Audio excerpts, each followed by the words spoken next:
¿Cómo están? Muy buenas noches, bienvenidos, bienvenidas a una nueva edición de CNN Prime, acá por las pantallas de CNN Chile en este viernes 5 de diciembre. Los vamos a estar acompañando hasta las 9:30 de la noche con las principales noticias que han marcado esta jornada en nuestro país, pero también en el mundo. Y para eso, revisemos nuestros titulares. El fiscal judicial de la Corte Suprema, Jorge Pizarro, suspendió por 2 meses al ministro Diego Sempértigue en el marco del sumario abierto por el Pleno del Tribunal el 14 de noviembre. La medida, que impone el máximo plazo posible, comenzará a regir el martes 9 de diciembre tras la declaración que el magistrado entregó ayer ante el fiscal instructor. El comando de José Antonio Kast reiteró sus críticas a la decisión del gobierno de expropiar parte del terreno de la toma de San Antonio. El bloque que apoya al candidato republicano acusó discriminación y chantaje de los violentos y amenazó con una acusación constitucional en contra del ministro Carlos Montes. Desde el Ejecutivo dijeron que es más fácil criticar que buscar soluciones. Críticas no solo del oficialismo, sino también de Chile Vamos, generó la propuesta del diputado José Mesa de indultar a condenados por abusos contra menores que padezcan enfermedades terminales. Desde la UDI afirman que cualquier proyecto de conmutación de penas debe hacerse de manera criteriosa, mientras que la candidata Janet Jara calificó la idea del parlamentario republicano de gravísima. Y en el deporte ya quedaron definidos los grupos para el Mundial del 2026. Los campeones vigentes, Argentina, quedaron en el grupo J, sin rivales de gran peso. En tanto, España, reciente ganador de la Eurocopa, compartirá el grupo H con la Uruguay de Marcelo Bielsa. La ceremonia también estuvo marcada por la controversia. La FIFA entregó el premio de la paz al presidente Donald Trump, decisión que generó críticas en distintos sectores. Todo esto y más, porque aquí comienza CNN Prime.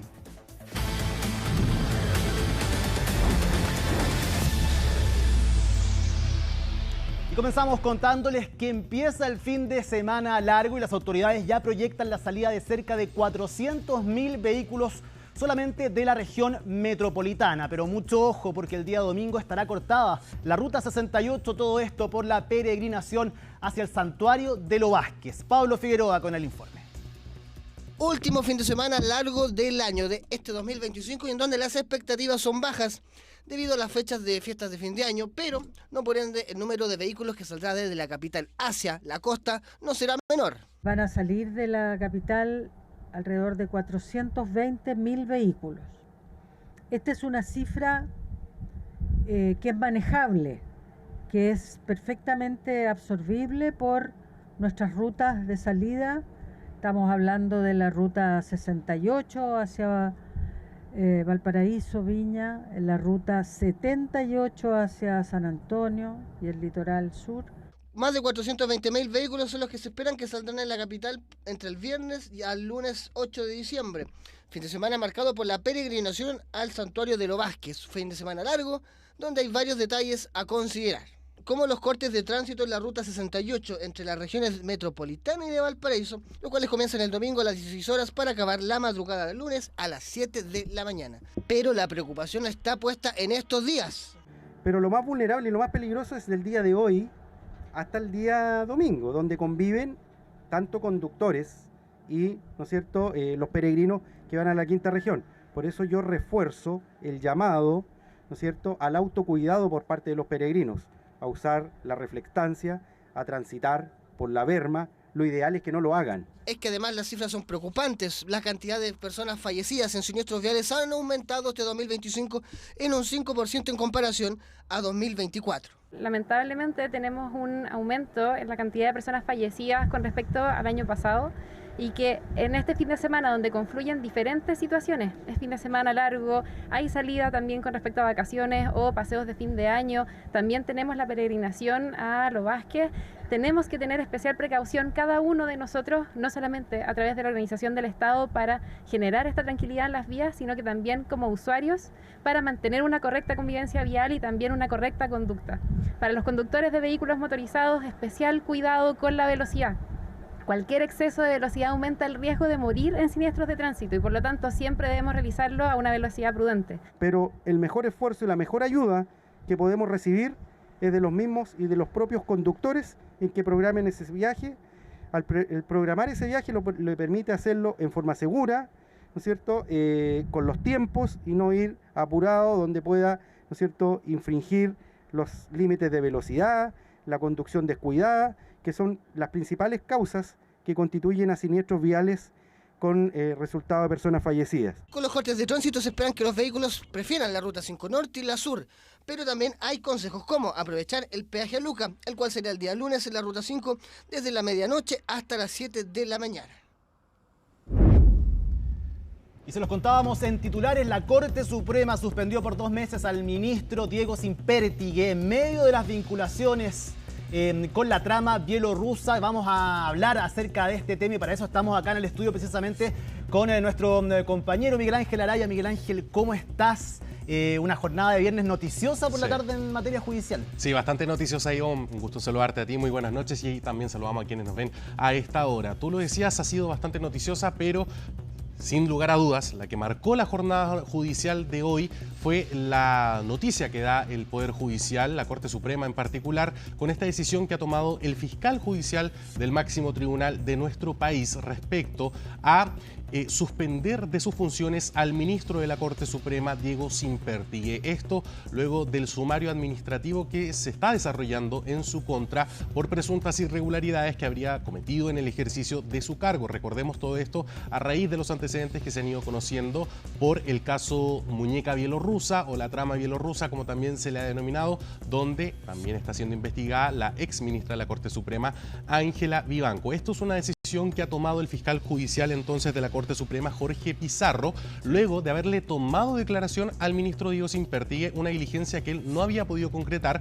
porque los últimos días, las últimas semanas, había estado con días de permiso, algunos días de licencia y por lo tanto no se había podido realizar esta diligencia. Y en esa misma declaración, ¿qué fue lo que finalmente él termina reconociendo que efectivamente hace que se tome esta decisión por parte de la Corte Suprema? Mira, no tenemos acceso a la declaración de Diego Sínpertigue, sin embargo, uno podría presumir que puede haber, podríamos decir, aceptado o confesado algunos de los hechos que se le están imputando y es por eso que se toma esta decisión de suspenderlo, pero cabe señalar, no es la medida sancionatoria que se ha definido. Esto es una medida preventiva. Ya el sumario administrativo acá sigue corriendo, no está cerrado y por lo tanto esto es netamente una medida que toma el fiscal judicial dentro de las atribuciones que tiene, previo a llegar a una conclusión de este sumario administrativo donde se continúan recopilando diligencias, se continúan tomando declaraciones. Acá hay que recordar que finalmente algunos de los hechos que se le, podríamos decir, reprocha al ministro Sínpertigue es 2 viajes que él realiza y él acepta hace pocos días a través de un comunicado público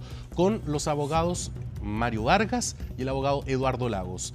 Son unos viajes a Europa, uno de ellos un crucero y cómo se defiende él, dice que finalmente esto lo organizaron las esposas de estos abogados y también la esposa de él, que son bastante cercanos, pero que él no tiene ninguna participación. De hecho, tenemos un comunicado en el que el ministro Sínpertigue explica esto hace unas semanas, como lo decíamos. Los viajes de Sínpertigue con Lagos fueron todos organizados entre las esposas Gilda Miranda y Carola Cárdenas, quienes son amigas. En 2023 se realizó un crucero para Semana Santa por el Mediterráneo, Europa con Eduardo Lagos y su mujer Carola, Mario Vargas con su mujer Andrea, Diego y Gilda. En 2024, en junio, realizaron un crucero por el Báltico con Eduardo Lagos y su mujer Carola. Esa es la primera explicación que entrega entonces el ministro Sínpertigue respecto de este hecho que estaba siendo cuestionado y se conocen a raíz de los antecedentes del caso Muñeca Bielorrusa, donde se está reprochando que el ministro Diego Sínpertigue fue uno de los ministros que participó en aquellos fallos judiciales en esta impugnación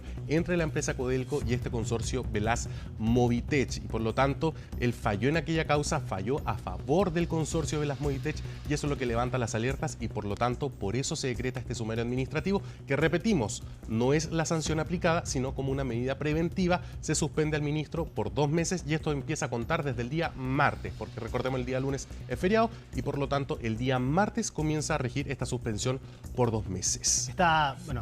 Quedan comprobados estos vínculos con los abogados que están imputados. Es difícil no generar vínculos con estos viajes y efectivamente podríamos hablar que quizás el día de ayer hubo un reconocimiento ya más explícito acerca de la relación que puede tener con ellos. Exactamente, y esto todavía en paralelo mientras se espera una instancia en la que incluso se podrían llegar a conocer aún mayores antecedentes, como lo puede ser la audiencia de querella de capítulos, donde la Corte de Apelaciones de Santiago tiene que revisar esta querella de capítulo en contra de Ángela Vivanco. Además, también hay un proceso en paralelo que el Congreso está viendo esta acusación constitucional en contra del ministro Diego Simperti, que ingresaron a algún grupo de parlamentarios. Te invito a pasar a revisar. No es una reacción, porque esto es una declaración, un discurso que entrega el presidente de la Corte Suprema, Ricardo Blanco Herrera, durante la mañana, previo a que se conociera esta decisión. Probablemente él ya tenía alguna noción, alguna idea, pero lo cierto es que, para ser justos, esto lo hace en la mañana en una ceremonia de juramento de abogados ahí que se hacía en el Palacio de los Tribunales de Justicia, y precisamente el ministro y presidente de la Corte Suprema, Ricardo Blanco Herrera, toca el tema de la corrupción en el Poder Judicial, y esto fue lo que señaló. La corrupción es una amenaza al Estado de Derecho, ya que cuando se vulnera la honradez y se actúa con opacidad, se ataca el corazón de la función pública y se perjudica a toda la comunidad, pues opera como una sombra que distorsiona la justicia, pervierte la democracia y genera perjuicios que soportan casi siempre los más vulnerables. Enfrentarla no es fácil, y cuando adopta la forma de costumbre arraigada, no es suficiente el aumento de penas ni sofisticados mecanismos de control. Desde todas las instituciones del Estado y de los distintos estamentos que conforman la sociedad civil, debemos robustecer la confianza pública, denunciar las irregularidades y cualquier transgresión a la probidad, ya que la lucha contra la corrupción es una tarea de todos. Bueno, ahí lo decíamos, esto no es una reacción, sino es algo que se conoce durante la mañana de hoy, pero que probablemente, como ya lo decíamos, el ministro Blanco Herrera probablemente tenía alguna noción, alguna conversación de la decisión que se iba a tomar durante la tarde del fiscal judicial. Da línea, efectivamente, habla acerca de temas de corrupción.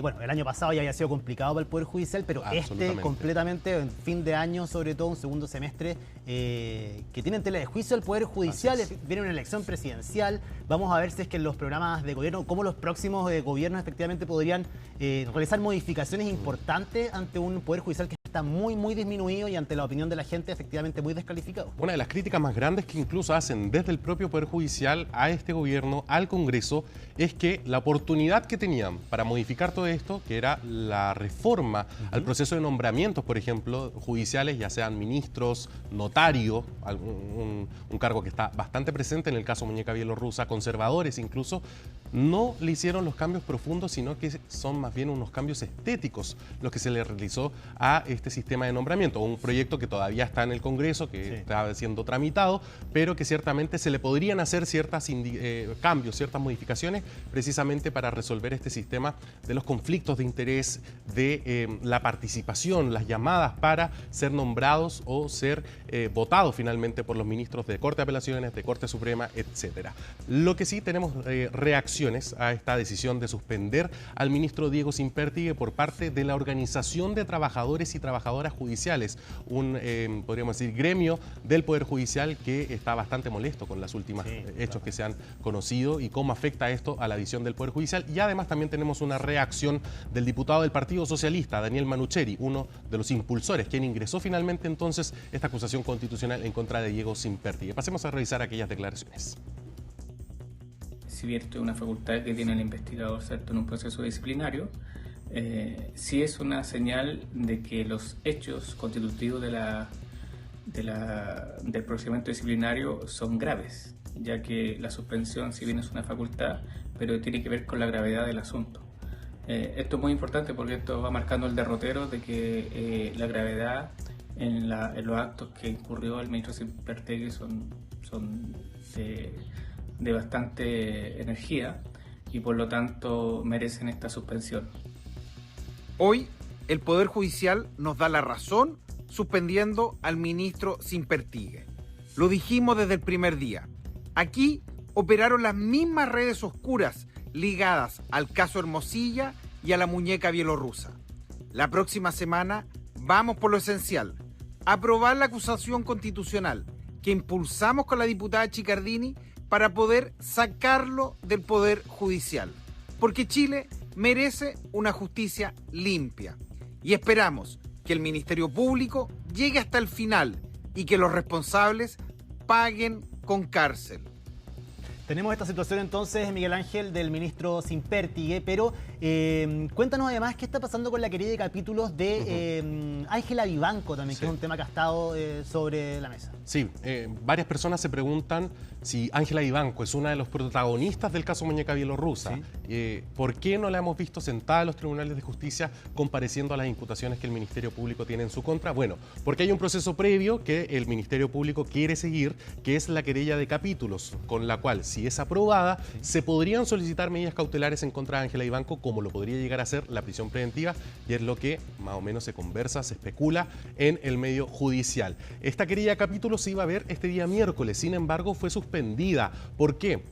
Porque el defensor de Ángela Vivanco es el mismo defensor que participa en la defensa de Manuel Guerra,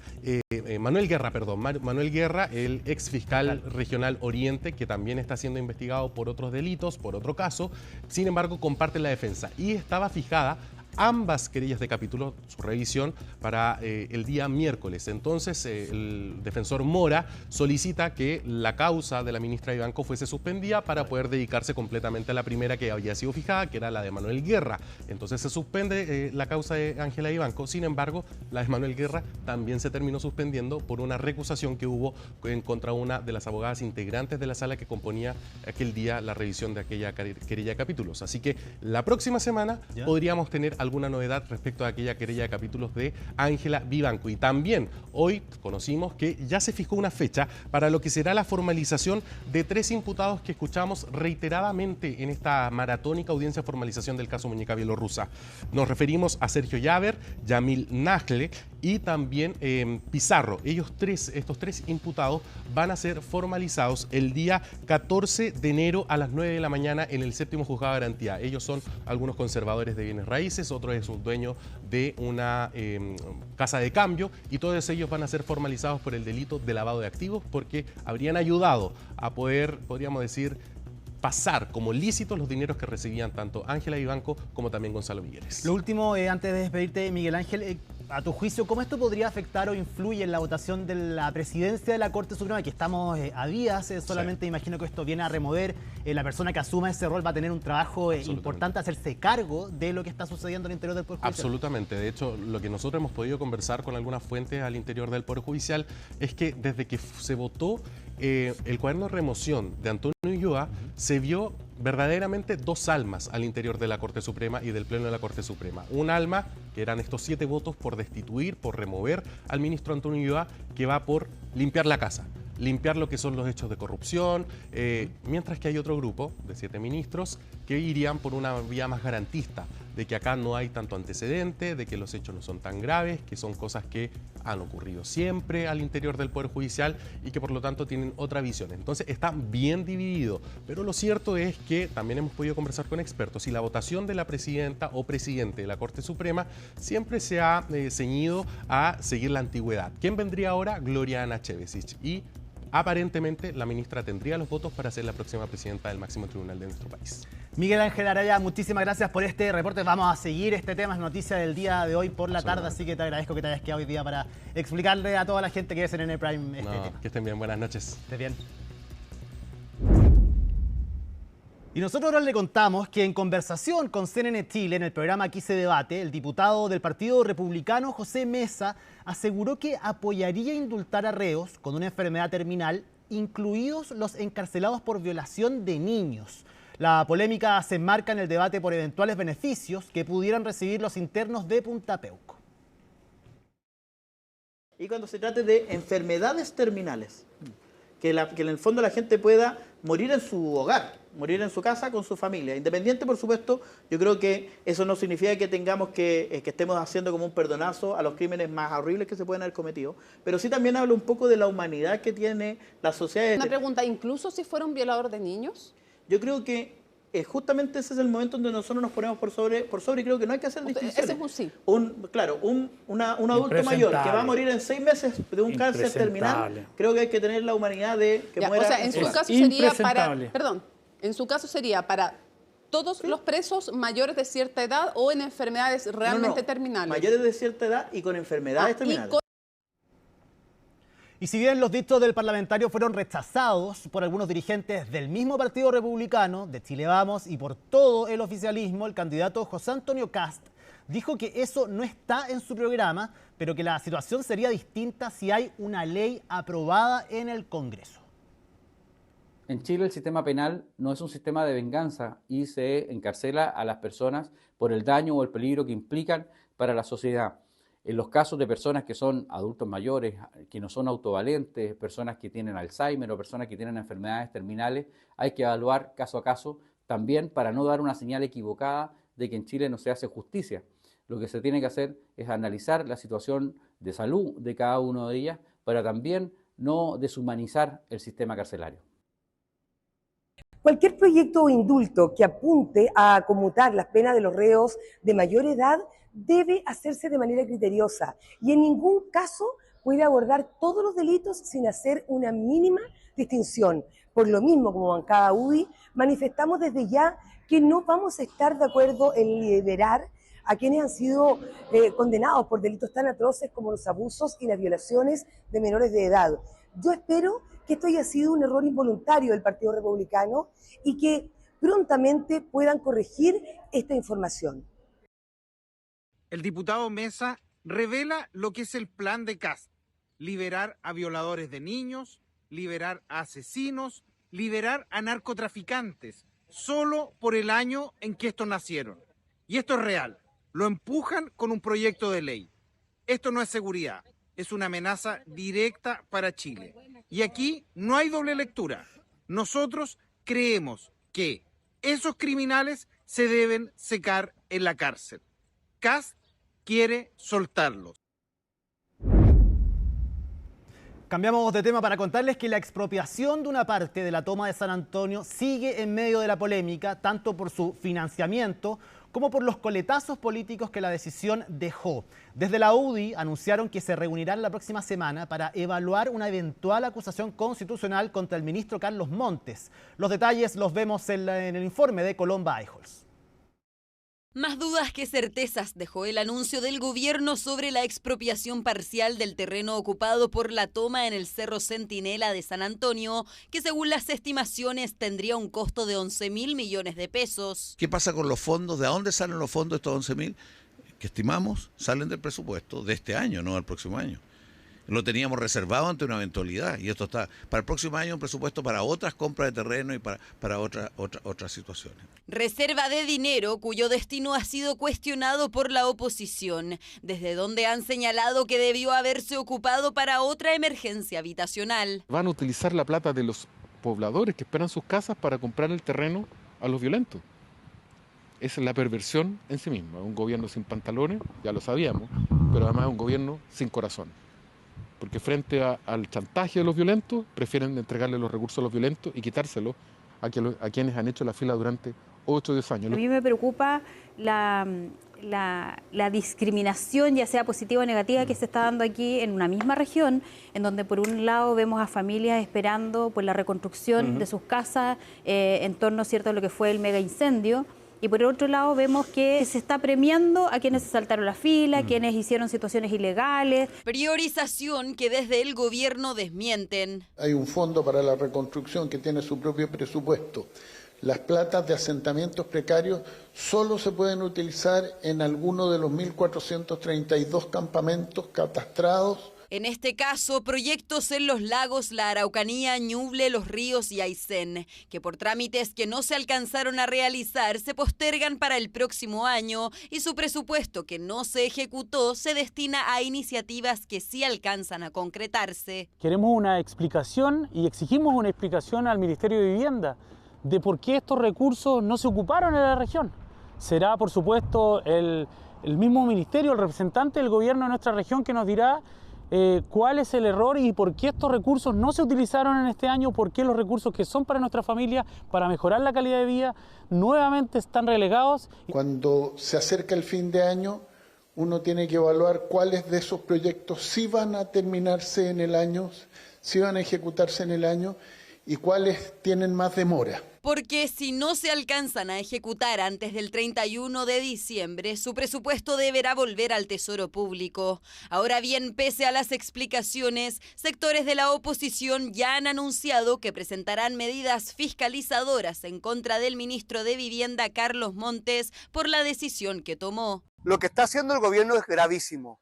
Están legalizando un delito. La usurpación está tipificada en el Código Penal. Y lo que están haciendo con esta expropiación es ser verdaderos cómplices de un hecho delictivo. Por eso desde el Congreso vamos a accionar y el día martes como bancada tomaremos una decisión respecto de qué medidas fiscalizadoras emprenderemos contra el ministro Montes y contra este gobierno. Las decisiones que toma la autoridad pueden ser compartidas o no por parte de los ciudadanos y ciudadanas. En Chile existe libertad de expresión, pero no confundir eso con una supuesta ilegalidad o inconstitucionalidad, que es el fundamento de una acusación constitucional, que en este caso no existe. Porque en caso contrario, entonces habrían violado la Constitución y las leyes todas las autoridades del gobierno del presidente Piñera que llevaron adelante estas expropiaciones. Expropiación que beneficiaría al menos a 3.700 familias que hoy residen de manera irregular en el Cerro Centinela. CNN Prime. Estamos de vuelta en CNN Prime para conversar con la diputada de Renovación Nacional, Jimena Osandón, a quien saludamos. La vemos en pantalla, diputada. ¿Cómo está? Muy buenas noches. Hola, hola, ¿cómo estás, Ivo? Muchas gracias por la invitación, como siempre. Muy bien, muchas gracias. Partamos inmediatamente conversando acerca de uno de los temas del día. Vamos a entrar en la presidencial, por supuesto, pero quería saber su opinión acerca de los dichos del diputado José Mesa del Partido Republicano, quien habló de la posibilidad de conmutar condenas a reos con enfermedades terminales, en los que se podría incluir también a violadores de menores. ¿Qué le parecieron a usted estas declaraciones? A ver, lo que pasa es que estas declaraciones toman tanto brío porque estamos en un minuto electoral que es bastante álgido, por decirlo así, ¿no? Pero efectivamente hoy día hay un proyecto de ley que está presentado, yo diría por el senador Chaguán, justamente que tiene una mirada hacia el cambio, ¿no? de pena para personas mayores con enfermedades, que tengan, en el fondo, personas que ni siquiera se acuerden de lo que están, el horror que probablemente cometieron en términos de derechos humanos, y también personas que tienen cierta edad y también pueden estar con enfermedades terminales. Yo creo que eso es lo que está, a eso es lo que estaba enfocando el diputado Mesa. Se ha hecho un tremendo revuelo y hay que dejar sumamente claro que todo lo que hace relación con el tema de los derechos humanos, ¿no es cierto? Por algo la violación a los derechos humanos tiene un tratamiento especial y muchas veces esa violación a los derechos humanos también incluyen niños.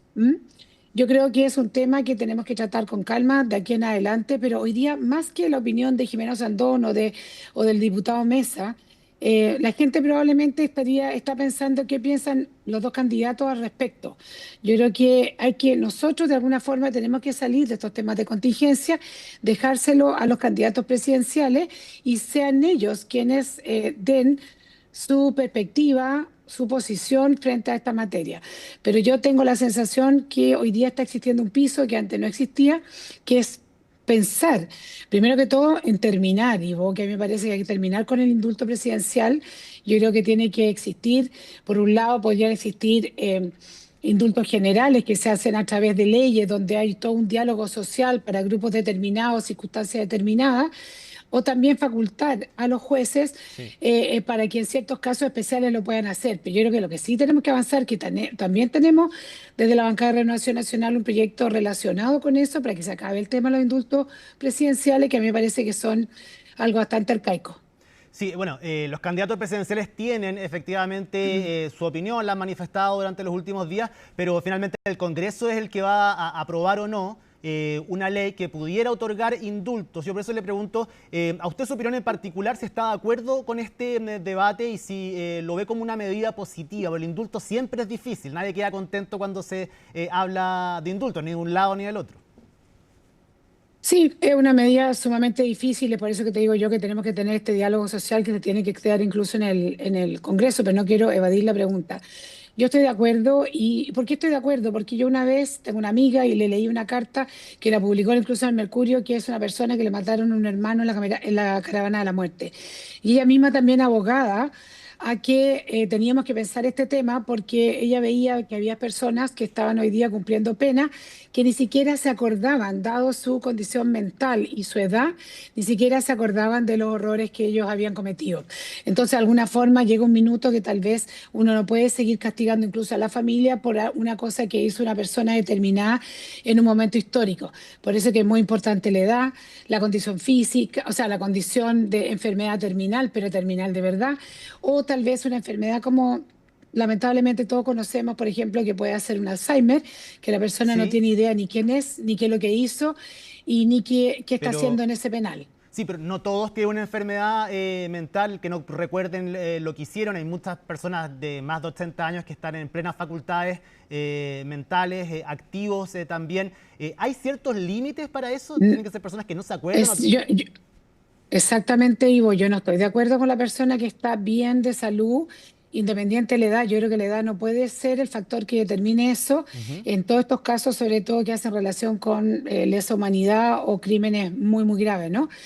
Porque yo me refiero a la persona que está a punto de terminar su vida o la persona que no recuerda por distintos motivos, por ejemplo, una enfermedad como un Alzheimer, ¿no? Que es lo que sucedió. Y este tema yo lo he conversado con personas incluso de izquierda y están dispuestos a conversarlo, porque uno tiene que empezar a ponerle estos ingredientes de alguna forma de humanidad también a nuestra legislación, porque en muchos casos se está hoy día condenando a una familia que no tuvo nada que ver por un acto que fue horroroso y absolutamente detestable y condenable, pero que esa persona hoy día no está en sus facultades mentales o está a punto de morir. Entonces yo creo que no te lo puedo resolver en este minuto, en este programa, pero yo estoy dispuesta a conversar esta materia. Creo que en Chile tenemos que avanzar en estas cosas y también respetar nuestros tratados internacionales, que ahí es muy importante también. Diputada, vamos a otro tema. ¿A usted le pareció una buena decisión la del Ejecutivo, la de expropiar 110 hectáreas de el Cerro Centinela, donde se emplazaban las tomas más grandes de nuestro país en San Antonio? Ivo, mira, voy a cumplir 62 años luego y me impacta cómo la historia se vuelve a repetir, ¿no? Yo te diría que yo estoy en política justamente porque mis primeros pasos tuvieron relación justamente con ayudar a muchas personas que estaban en campamento para obtener sus viviendas o personas que estaban en comités, ¿no?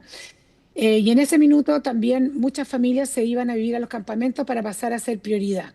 Y después con todas las políticas que vinieron, eso cambió. O sea, hasta ayer, hasta antes de ayer se respetaba la fila, ¿no? Y yo creo que esto es una muy mala señal. Primero que todo porque nos damos cuenta que hay proyectos que tenían plata, supuestamente, que estaban financiados, 11.000 millones, que están en distintos lugares de Chile, los cuales no se ejecutaron. Entonces ahí tenemos una cantidad de personas que también estaban esperando y van a seguir esperando, lamentablemente. Yo tengo comités que llevan más de 15 años esperando. Más de 15 años esperando. Entonces, para mucha gente, si bien aquí hay que mirarlo con una mirada bastante social, ¿no? Porque es terrible lo que esta gente estaba viviendo, yo creo que puede ser un muy mal precedente para lo que venga de aquí en adelante. Cuando yo comencé en esto, había familias completas que se iban a vivir a campamentos para ser prioridad. Eso después se terminó cuando se ordenó la casa. Hoy día podemos volver a eso para que mucha gente se empiece a tomar terrenos para volver a ser prioridad. Hay que tener mucho, mucho cuidado. Y sobre todo que tenemos claro que hoy día hay comités, por lo menos aquellos que tenían asignados esos 11.000 millones, que deben tener una frustración tremenda.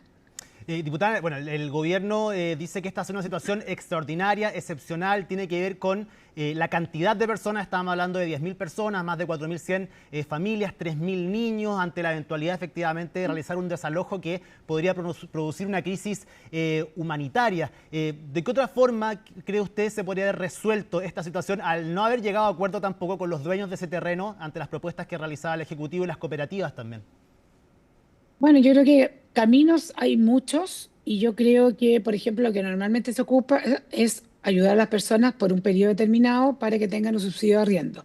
Estamos hablando que hay 11.000 millones que no se fueron ocupados, que podrían haber sido perfectamente designados eso, justamente para prevenir que en el futuro esto se transforme en una costumbre. Yo entiendo que el problema era muy grande y esto no es solo problema de este gobierno, es algo que no se paró en su minuto. Pero nada te dice de que el día de mañana, al menos en mi distrito, hay grandes terrenos que pueden ser tomados en 2x3 y se pueda suceder esta misma crisis humanitaria. Porque la crisis humanitaria no se dan solo por la cantidad, porque la crisis muchas veces son familiares y son personales. y que una persona esté en un campamento donde existan esta cantidad de familias versus uno que es más pequeño pero que tampoco tiene solución, también hay un grado de injusticia. Entonces yo creo que tenemos que tener mucho cuidado y yo siento que lamentable no se llegó a un acuerdo con, tengo entendido, con la inmobiliaria, con las personas encargadas del terreno, pero también se podían haber visto quiénes estaban en comité, quiénes no, quiénes están con su papeleo al día. Yo no tengo idea cómo van a hacer ese catastro, porque sería doblemente doloroso para las familias que se enteren el día de mañana que en esta toma hay personas que están, por ejemplo, en situación irregular y puede ser que reciban su casa mucho antes que ellos. Entonces, a veces tú quieres solucionar un problema, pero esto a futuro puede causar un problema mucho mayor. Yo creo que los subsidios de arriendo siempre han funcionado muy bien y también obligan a las familias también a que tengan su ahorro, porque yo no tengo tan claro. Creo que existió una equivocación cuando la candidata Jara dijo que el 70% de estas familias estaban en comité, después salieron a desmentir que eso no era así. Y puede ser muy injusto y esto puede causar un problema también mayor para aquellas personas que están esperando. Y te vuelvo a insistir, esas personas que tenían que haberse asignado los 11.000 millones no se les asignaron. ¿Y usted cree que se justifica una acusación constitucional en contra del ministro de Vivienda, Carlos Montes, algo que ha sido anunciado por lo menos desde la UDI, la posibilidad de estudiar ante esta situación? Mira, todas las acusaciones constitucionales son herramientas que existen, que se pueden utilizar. Acuérdate que ya tuvimos una acusación constitucional contra el ministro Montes y no prosperó. No tengo tan claro a puertas de un gobierno que está terminando si pueda prosperar, pero hay que ver siempre si esto tiene sustento jurídico, porque uno puede lanzar la idea, la cual puede ser tomada y puede ser que no sea mala, pero en el fondo, primero que todo, te tienes que sentar con los abogados, en este caso el comité de la UDI, se tiene que juntar y ver si efectivamente hay sustento jurídico para ver si las causales hacen relación con una falta que va directamente a la Constitución. O sea, dolo, abandono, bueno, porque no cualquier cosa puede ser acusación constitucional. Yo estaría dispuesta a estudiarla. Efectivamente, los ministros tienen como 6 meses, creo aproximadamente, para ser acusados constitucionalmente después de que termina su cargo. Pero todo esto tiene que ser con mucha responsabilidad, no se tiene que transformar en un show mediático. ¿Por qué? Porque aquí hay familias de todos lados que lo están pasando mal, los que se quedaron sin la plata, los que van a tener su solución, pero recordemos que las casas no son ningún milagro, se demoran mucho tiempo en construirse, todos sabemos que estos proyectos son sumamente lentos, tienen que tener todos los permisos del mundo, porque todas las seremías lo tienen que dar los permisos, tienen que estar los proyectos aprobados. O sea, esta solución que se está planteando ahora, yo creo que es un tremendo mote que se le está dejando al gobierno que sigue.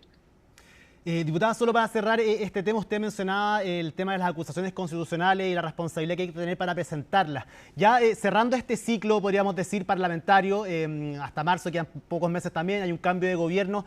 ¿Cuál es el análisis que hace usted acerca de la responsabilidad que ha tenido la oposición en la presentación de acusaciones constitucionales? Aquí no existen responsabilidades, es un instrumento que te lo permite la Constitución. ¿Pero ha sido bien utilizada, según usted, en todos los casos?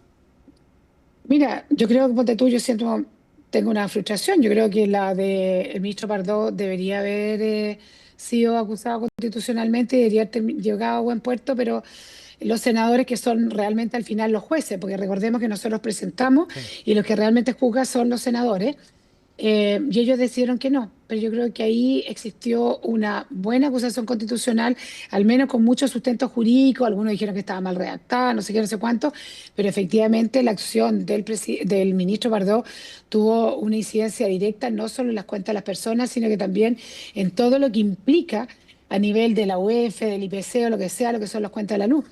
Y bueno, el Senado decidió otra cosa y había uno de los capítulos que solo se perdieron por 2 senadores. A mí me hubiera gustado que eso hubiera avanzado. En otra uno tiene su reparo, pero también la democracia es así.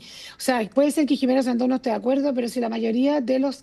Acuérdate que son solo 10 los diputados que tú necesitas mínimo para firmar. Entonces, ¿cómo yo, una sola diputada, puede decir, mira, a mí no me parece, porque yo tengo la libertad de apoyarla o no apoyarla? Y eso es lo que hemos hecho muchas veces. Y también en el gobierno de Piñera, recordemos, no me acuerdo, fueron como 15 también. Y uno dirá, bueno, todo el mundo alegó, lo que sea. Algunas de ellas llegaron a buen puerto, otras no. Pero lo que no podemos hacer es cortándonos nuestros instrumentos, que son muy importantes.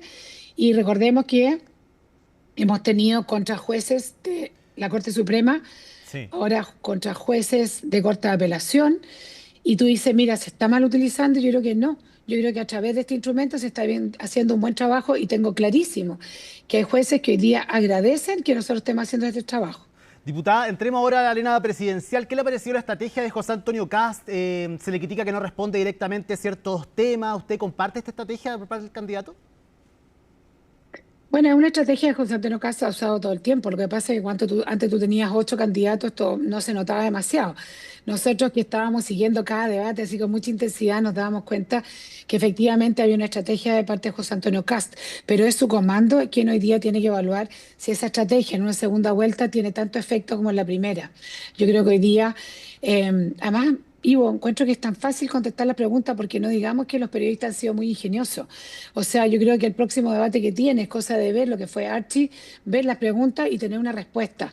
Porque hoy día la gente está pidiendo. Ahora no creo que cambie mucho la votación final, pero lo que yo creo que sí puede tal vez acortar la distancia entre Jara y Kast, y me parece que eso es muy delicado para nosotros como derecha, sobre todo pensando en el futuro del país.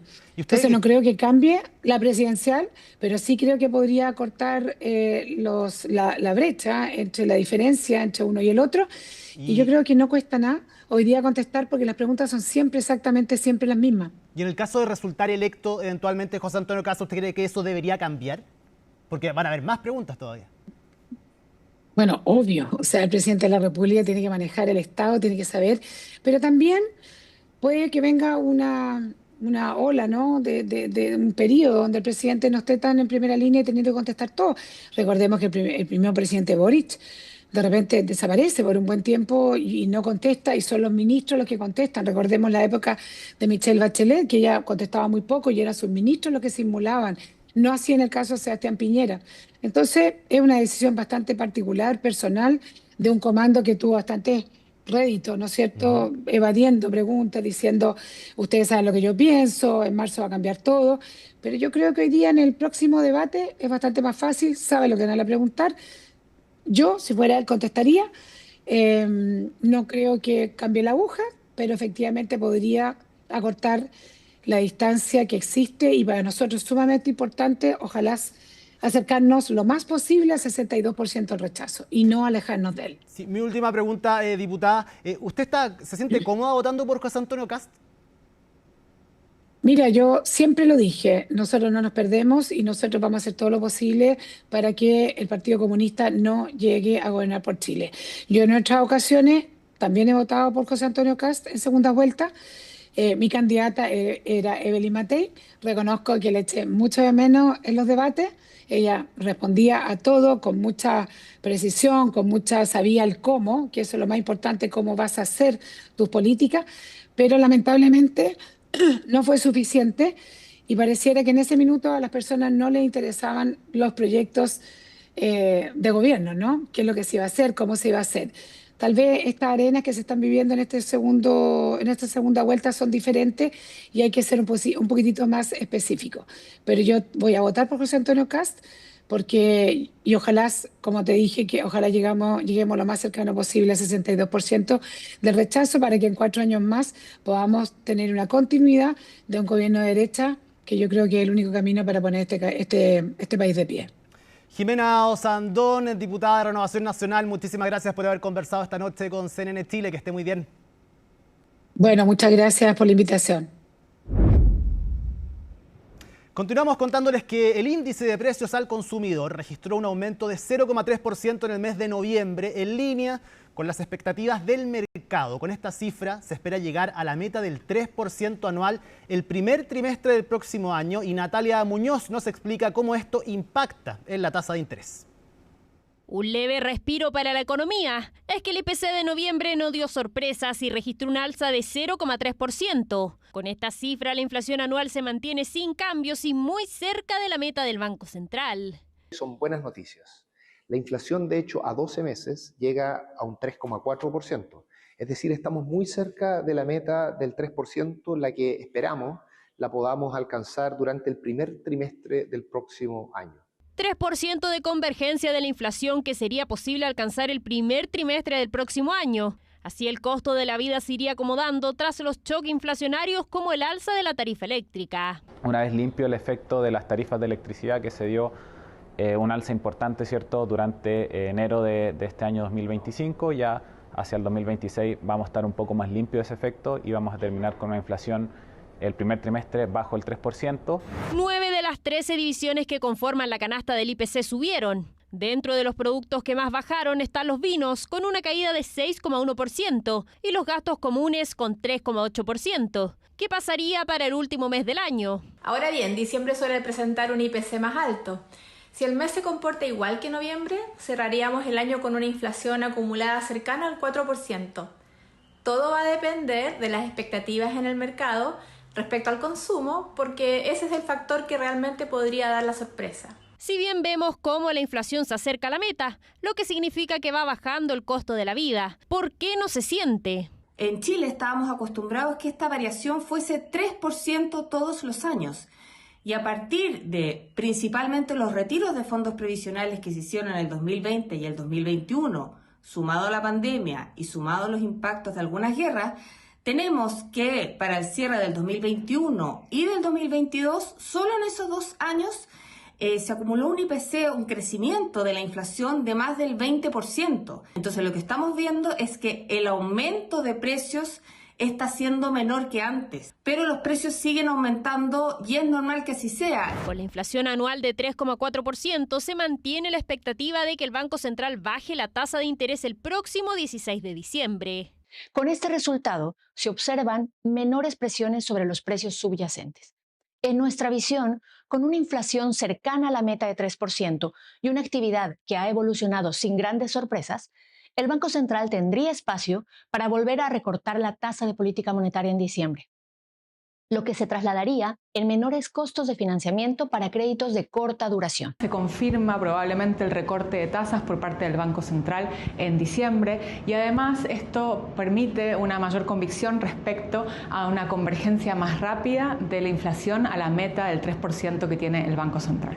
Con el IPC de noviembre desde el 9 de diciembre al 9 de enero, la UF subirá 118 pesos y llegará a un valor de 39.762. Con la prueba de acceso a la educación superior ya rendida, miles de postulantes se preparan para elegir su profesión. ¿Qué factores inclinan las preferencias y cuáles son las carreras más escogidas por los jóvenes? Benjamín Chávez nos cuenta.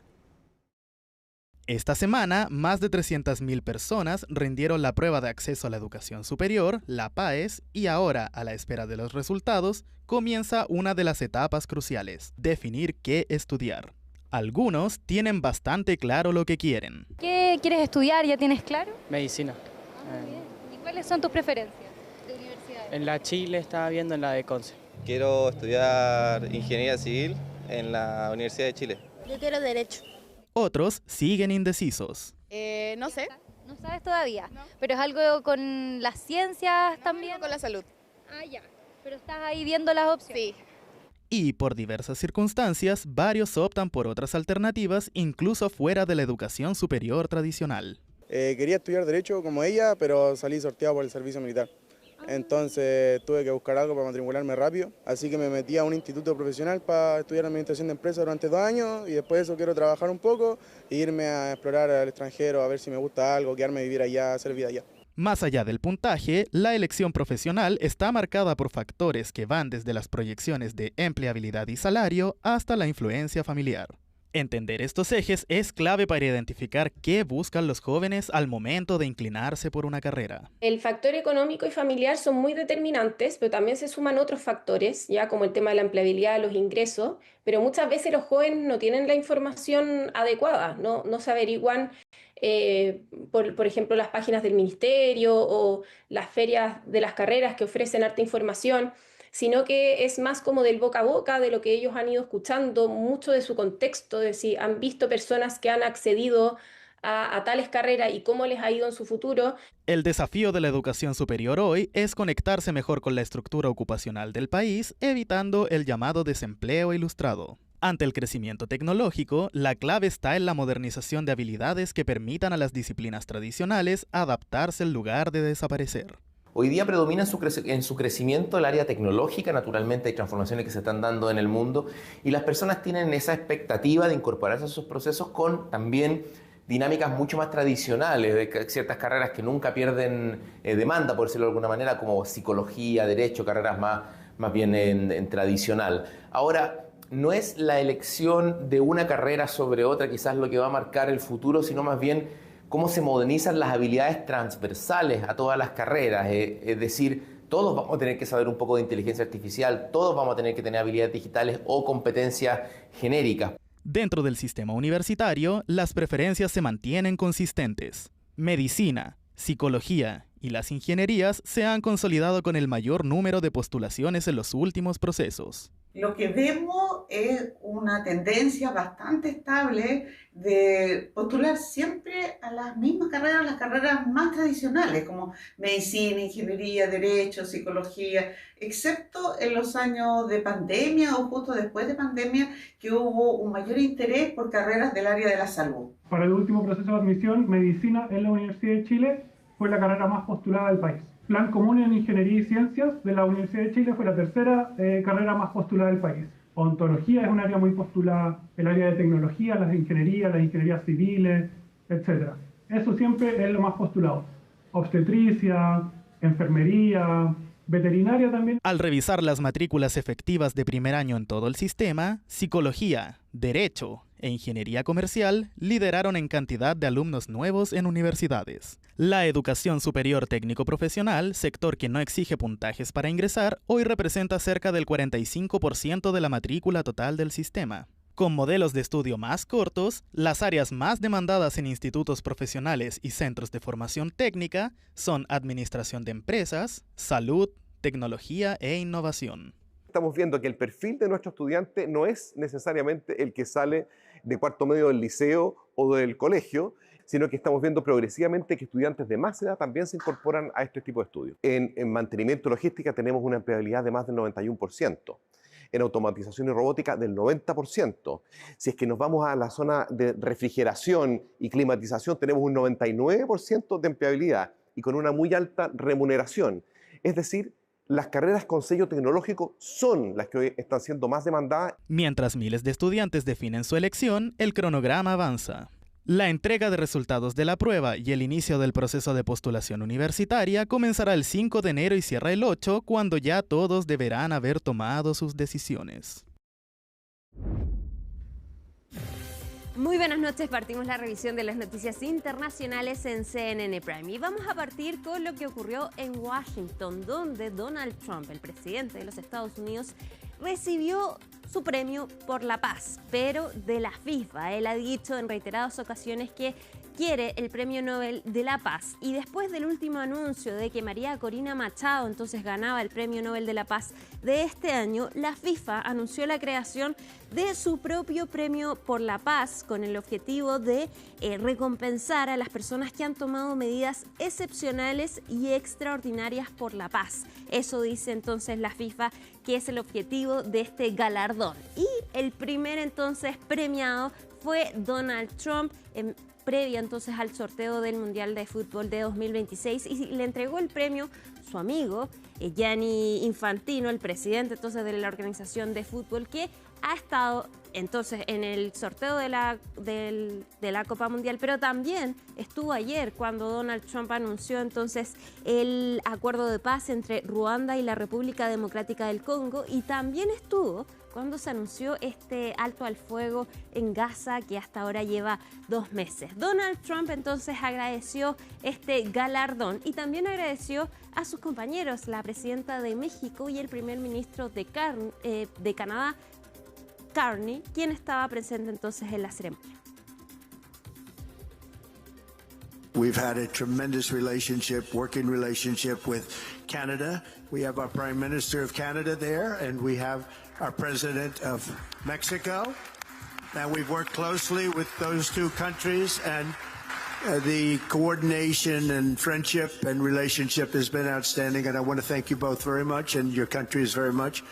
But most importantly, I just want to thank everybody. The world is a safer place now.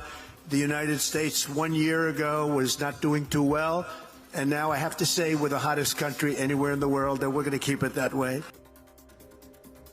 Bueno, y otro momento importante entonces de esta ceremonia fue ver a los tres mandatarios juntos, el primer ministro de Canadá, la presidenta de México y también el presidente de Estados Unidos. Y llama la atención porque en el inicio del mandato de Donald Trump, la primera amenaza que hizo de aranceles fue precisamente a México y a Canadá. Y de hecho, la relación con Canadá empezó con el pie izquierdo. No hay que olvidar que Donald Trump se refería a Canadá como el estado número 51 de Estados Unidos. Hablaba del primer ministro como el gobernador de Canadá, burlándose de él. Y por su parte, con México, entonces amenazó con aranceles bien importantes por el ingreso de fentanilo hacia Estados Unidos y también por la crisis migratoria que hay entre ambos países. De todas maneras, dijo que hay una relación excepcional con los tres países y fue la primera vez también que se vio cara a cara con la presidenta de México, Claudia Sheinbaum. Ahí estuvieron entonces los tres juntos y también hubo una reunión con Sheinbaum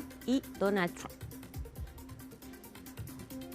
Vamos ahora al Mar del Pacífico, al Océano Pacífico, porque se confirmó un nuevo ataque a una supuesta narcolancha de parte de Estados Unidos. Según la información que entregó el país, 4 personas murieron en esta embarcación que Estados Unidos acusa llevaba droga hacia el interior de Estados Unidos. Y esto es un nuevo ataque entonces de los ya más de 20 ataques que han realizado contra estas embarcaciones, no solo en el Mar Caribe, sino también en el Océano Pacífico. Y no hay que olvidar que también está el debate y la polémica por un ataque que se registró el 2 de septiembre pasado, donde Estados Unidos atacó 2 veces la misma embarcación. La segunda vez lo realizó después de ver que quedaban 2 sobrevivientes en este barco. Y algunos señalan que esto es un crimen de guerra. Ya ha tenido entonces en el ojo de las críticas al secretario de Guerra Pete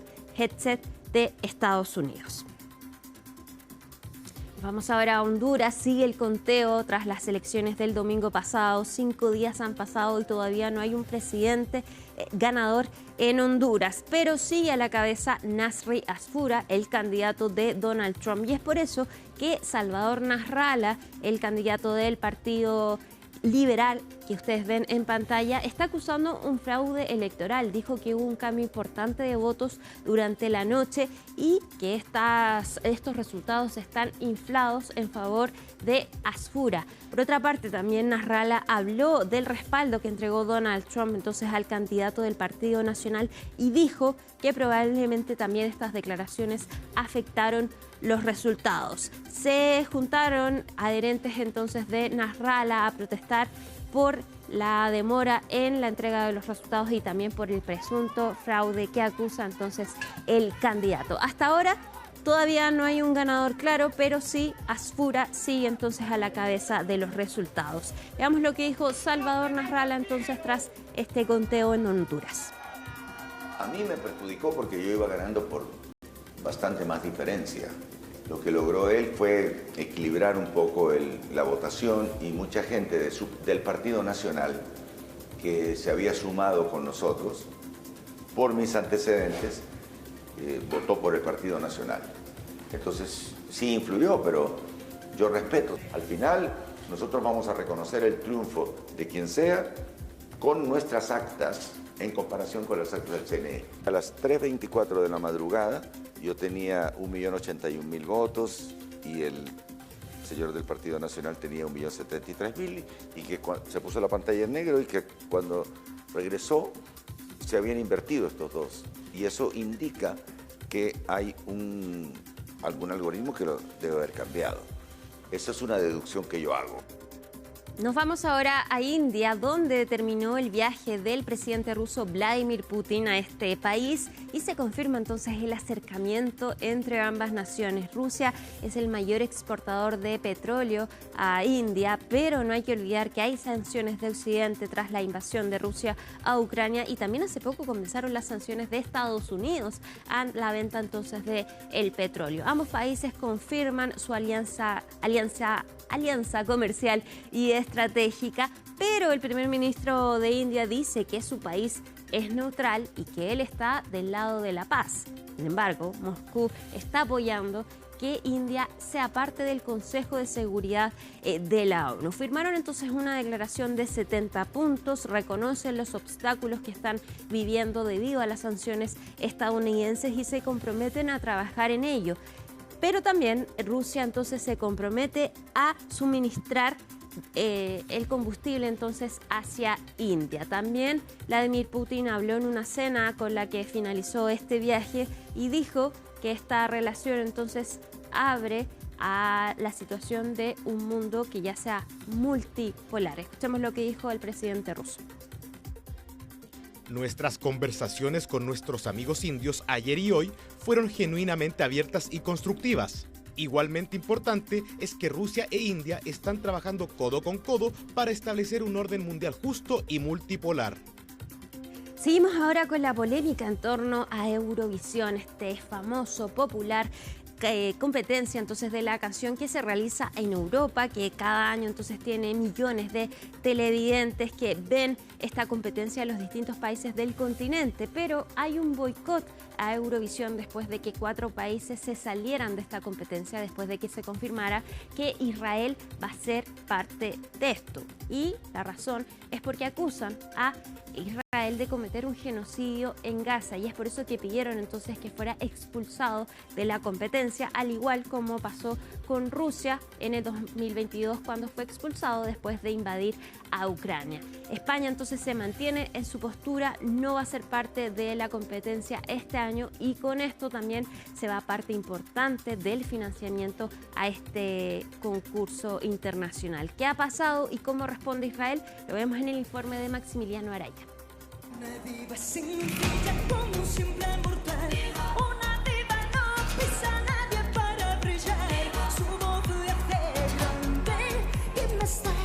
Canciones como estas no estarán en el Festival de la Canción de Eurovisión 2026, ya que España, Países Bajos, Irlanda y Eslovenia anunciaron que no serán parte de esta edición del certamen, en protesta por la decisión de los organizadores de permitir la participación de Israel. Yo confío en que haya muchos más países que sigan nuestro ejemplo. Pareciera que una vez que desaparece de los titulares o de los telediarios las imágenes cotidianas de la masacre indiscriminada de decenas de miles de personas inocentes y de niños y niñas, pues pareciera que deberíamos mirar hacia otra parte y normalizar la situación. No puede ser. Estos países habían pedido la exclusión de Israel debido a la guerra en Gaza y a las acusaciones de prácticas irregulares en las votaciones del certamen. Los últimos años sí que lo he visto bastante y bueno, me parece bastante bien que España se haya retirado porque deberíamos de concienciarnos un poquito más de lo que está pasando, y también creo que muchísimos más países deberían de empezar a hacer esto.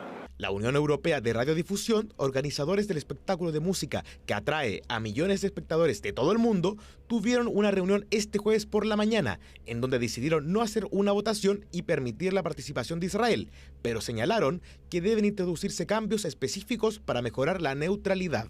I think it's an important day for Eurovision. It's an emphatic result by the democratic membership who have said that they want to protect the neutrality of the competition.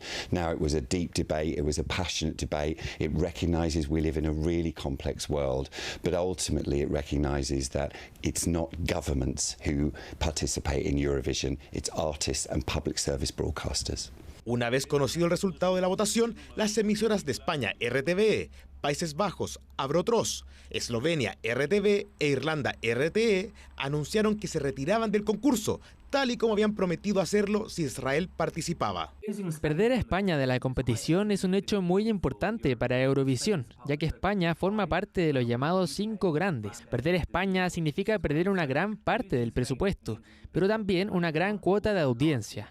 Por lo tanto, si otro país de los 5 grandes se retira, sería muy grave. Israel no es externo a Eurovisión. A pesar de no estar geográficamente en Europa, ya ha participado en 51 ocasiones desde su debut en 1973 y lo ha ganado 4 veces, por lo que el gobierno israelí no se tomó bien el hecho de que algunos países lo quisieran fuera del certamen. Acojo con satisfacción la decisión de la Unión Europea de Radiodifusión.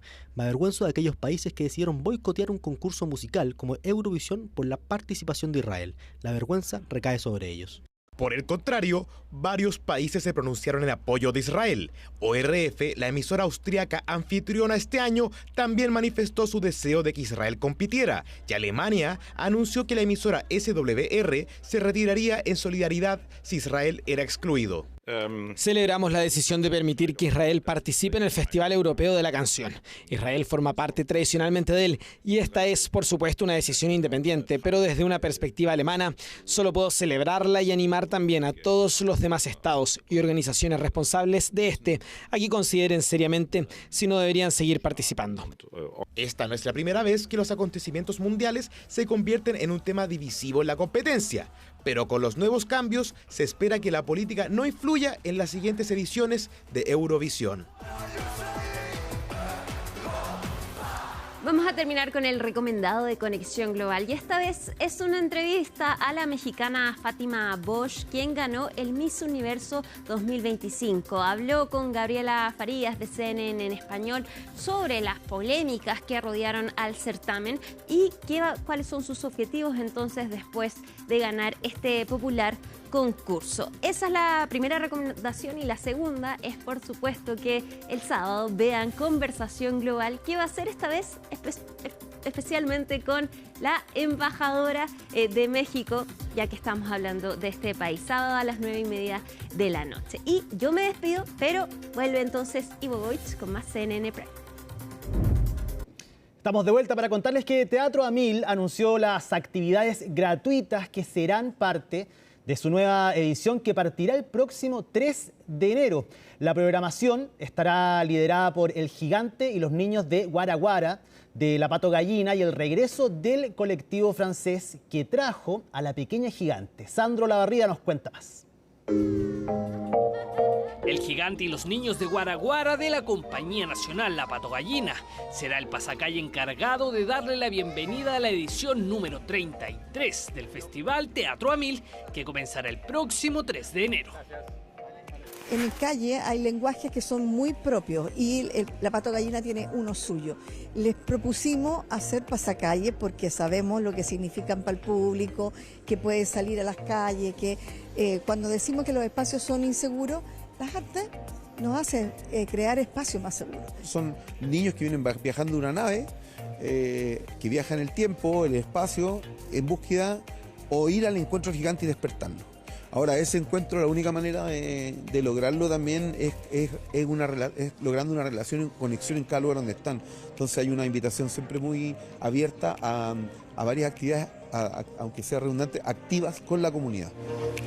Una de las grandes novedades de esta edición será el regreso de la compañía francesa Royal Deluxe, quienes en el año 2007 impresionaron al país con La Pequeña Gigante.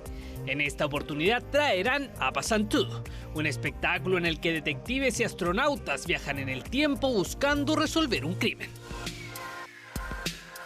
Es muy interesante lo del Royal porque efectivamente es una decisión política de ellos de venir acá, porque por venir a Chile son 3 o 4 meses que no pueden hacer más la obra, porque hay container, son muchos actores trabajando, entonces hay container con toda su carga.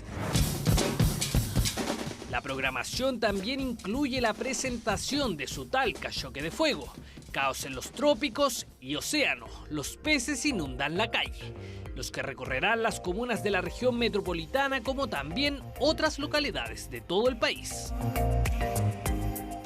Bueno, en Peñalolén vamos a recibir nuevamente el Festival Teatro A1000, que llevaba algunos años sin estar en la comuna, así que estamos muy contentos y vamos a tener 2 grandes espectáculos de gran calidad que van a ser 31 minutos, Don Quijote y también el pasacalle del Gigante de Tarapacá y los niños Guaraguara. Para nosotros el desarrollo artístico, el desarrollo de otras áreas como el deporte son fundamentales para efectivamente construir mejores territorios y un mejor país. Nosotros creemos que llevar la cultura a los barrios es un acto de justicia territorial. No solamente vamos a tener espacios públicos más activos, sino que también espacios públicos más seguros y una comunidad empoderada en torno a sus derechos ciudadanos. Serán 26 los espectáculos gratuitos que traerá la nueva edición del Festival Teatro A1000 que se realizará entre el 3 y el 25 de enero de 2026. Con esta invitación llegamos al final de esta edición de CNN Prime. Sigan la compañía de nuestro canal. Viernes 5 de diciembre, así estuvo nuestro país y el mundo. Somos CNN Chile. Que tengan muy buenas noches.